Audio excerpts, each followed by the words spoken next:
how fat is your cat? Or dog, for that matter? According to the vet charity PDSA, more than 18 million pets could die early because of their diet. Owners wanting to treat them give them food that includes things like takeaways, crisps and cakes. Our reporter Zubaida Malik spoke to some owners of overweight pets in South London. Jessie, Jess. Hey, Papa Princess, come on. Speaky to me. Hello, my name is Philip Hulse. I'm here at the PDSA with my mother today. We've brought along two of our cats who are obese, as we've been told. Their names are Jessie, she's a tabby cat, and we've got Sophie, who is a tortoiseshell. My name is Yvonne Hulse, I'm the mother. Jess, what's this? What is it, Sophie? How did it get to this stage? Well, Mum is rather soft with the cats, and certainly Tabby, Jessie, she will arch her back and meow for you to follow her into the kitchen, to the cupboard where all the cat treats are kept, and she will sit on the end of the work surface meowing until Mum gives in, and of course she does. And Sophie then follows suit, so they're all there sitting waiting for their daily treats. Could you tell me what those daily treats are? Dreamies. Oh, Dreamies, yes, they're their favourites. We've tried them all, but they come back to them. And what made you realise that something had to change? Well, certainly with Jessie, of an evening time, she sounds as if she's snoring when she's awake, so perhaps her breathing is a little bit tempered by her weight. So How much does she weigh? I think she's about 7.8 kilo. Are you happy for them to go on a diet? Yes, definitely. Are you going to go on a diet yourself? I could do with it going on a diet. You don't need to go on a diet, but will you do it in support? I will, yes, I will. They're good girls, and I love them very much, so therefore I do give in to them. Yes, but you've got to be cruel to be kind, haven't you, in the long term? If you want to keep the cats as long as you've kept Lizzie, who's her third cat, who's 21 years old, you've obviously got to start to look after them while they're young. Yes, I will. I promise. Hello, Bobby. All right? Good boy. Yeah? I'm Annette Green. I've got a dog called Bobby Green. It's a King Charles Spaniel. And how much does Bobby weigh? 21 kilos.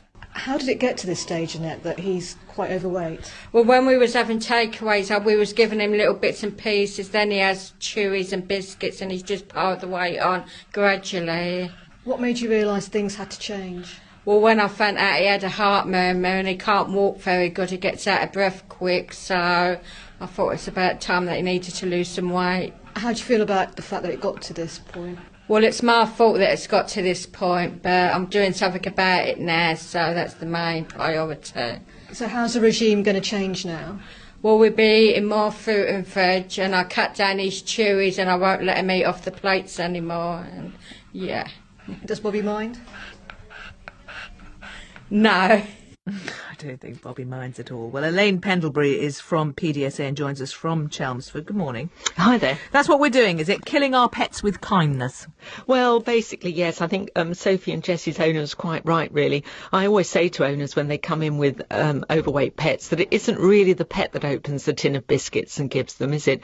I think it's very, very difficult to resist the pleading eyes, but that's what owners have to do, really. But what are we talking about? I mean, it's one thing, it sounds obvious to say don't give them takeaway or cakes or crisps, but what about dog treats or cat treats? Yeah, well, again, what you have to remember is that it's quite basic knowledge, really. If you take in more calories than you use, then you're going to put on weight.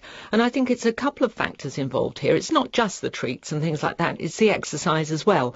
Because there have been studies with overweight owners looking at how much they regard exercise for their pets, and they're quite lower than sort of other people of normal physique. So you have to there are lots and lots of different factors involved with this. OK, so when we say that pets look like their owners, that applies to their weight too, does it?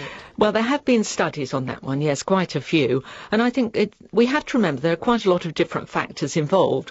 Because, for instance, overweight owners are double the likelihood to feed their dogs table scraps. That was a study done way back in the 1970s. So that's something that PDSA, the charity that I work for, are particularly looking at, this sort of, the way that people can get their pets to lose weight and how fantastic they are afterwards. That's what owners say to me. They've recovered their kitten or their dog back to them once they've lost weight. OK, so the obvious thing is take them for walks and or not give them rubbish food, but can you give them some human treats? Well, you have to be very, very careful because things like chocolate are very poisonous to dogs and things like that. I always advise people to get advice from their vet or something like that if they're worried about their pet and they think it's a bit overweight because of all the risks that can be involved, you know, the increase in arthritis, diabetes, that sort of thing. It's always best to get a check first of all. And if you look at our website, pdsa.org.uk, we've got tons of stuff on there about the appropriate diet to give to your pet. And I would think it's strange really because I don't eat dog food and I don't eat a lot of hay, whereas we give animals sort of diets that we would eat really. Yeah, but there's a reason we don't eat dog food and there's the same reason we want to give them our food.